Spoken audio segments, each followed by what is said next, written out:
Hey, so I am a deeply broken person, and I say that not in the sense by which you would have your worth judged under capitalism, which is your ability to perform um, profitable labor, though it certainly feels like that sometimes, but rather judging by my ability to do things that I want to do. I am, in fact, a deeply broken individual quite a lot of the time.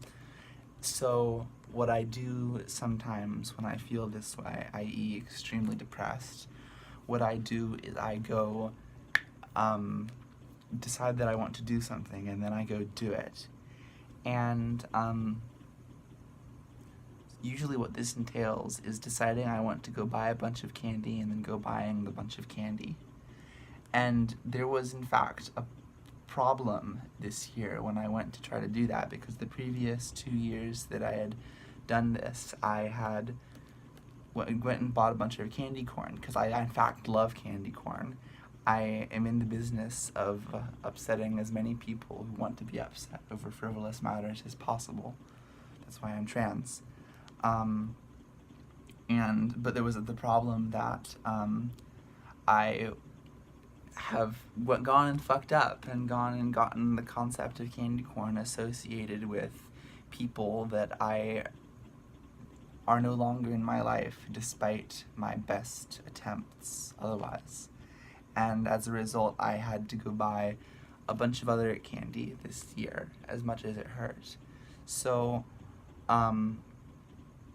today on Autumn Fruit Reviews Part 3, we're going to be reviewing Halloween candy as purchased on November 1st, which is an autumn fruit that goes into season on November 1st. So, let's get started. I have bought a couple of kinds of candy. They are all chocolates. We have Cadbury Harvest, which is like chocolate covered, chocolate, but covered with like a candy sugar shell. We've got Reese's Spooky Eyes, which are chocolate and peanut butter. And then we've got Dove Pumpkin Caramel and Milk Chocolates. I don't think they're just called pumpkins. There's not any pumpkin flavor in them. So, let's get to work here out of no order whatsoever. So, I've always been partial for my entire life to chocolate and caramel. That's just the A tier combination. No offense to the chocolate and peanut butter lovers, but you're wrong. I mean, you're not wrong. It's good. It's just not as good as chocolate and caramel. So inside this wrapper, which is very crinkly and very, very sexy, we've got a piece of chocolate. And when you put the piece of chocolate in your mouth, get this, good things happen. Like you have chocolate in your mouth. It's really good. I'd also like all of you to meet Tucker. Tucker is my friend. They are a bear. I am pretty sure they're a Virgo, and they keep me warm at night when no one else will. So I'm very grateful for Tucker, and if Tucker could eat chocolate, I would feed them some chocolate. So the Dove pumpkins, chocolate and milk chocolate and caramel, are good.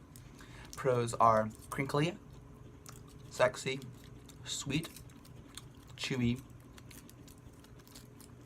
and they've got weird aphorisms on the inside of the wrappers, but those mostly seem like they appeal to people who have fewer serious problems in their life than me. So, second, let's segue into the Reese's Spooky Eyeballs chocolate and peanut butter. Also a crinkly wrapper, though this one looks like an eye, though in the eye is the Reese's logo, which is sounds somewhat painful. I wouldn't want the Reese's to get the Reese's logo in my eye. So they're good, of course, because it's chocolate, and you cannot go wrong with chocolate.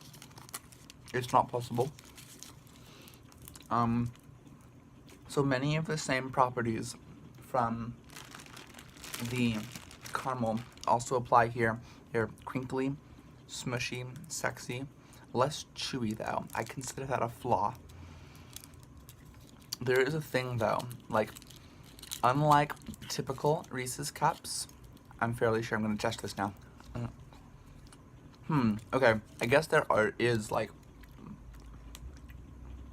a compartment of peanut butter inside the chocolate. It doesn't taste that way. It tastes like the peanut butter is evenly distributed throughout the chocolate. So it's sort of like eating peanut butter out of the can, except a nice sensation and not a desperation sensation because there's no food in the house. So it's a good improvement on a tolerable thing. It's like, it's the concept, it's a really good imitation of the concept of indulgence. And I think that's very sexy as well. And finally, we have the Cadbury Harvest Mix, which is pretty good. These ones do not come in wrappers. Instead, they're just little colorful balls of whatever. And because they're Harvest Mix, they come in the autumn flavors. So they're definitely an autumn fruit, like definitely for real.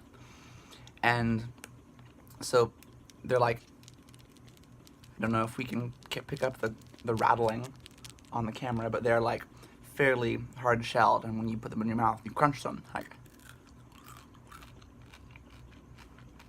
it's good.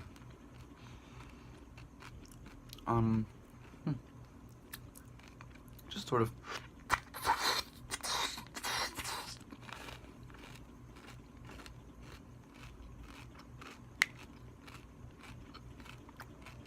And these are good. I'm going to unequivocally qualify them as a little bit less sexy than the other two because there's no crinkly wrapper. And what crinkliness they do have is like in your mouth as you crunch them.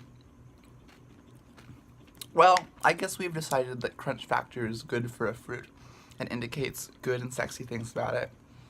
So that makes sense. That makes sense. These are all. The thing about these fruits is that they are designed by humans much more than the botanical fruits. So it's good to hold them to a much higher standard because we have played God and just done whatever we wanted with the notion of things that may or may not exist. So,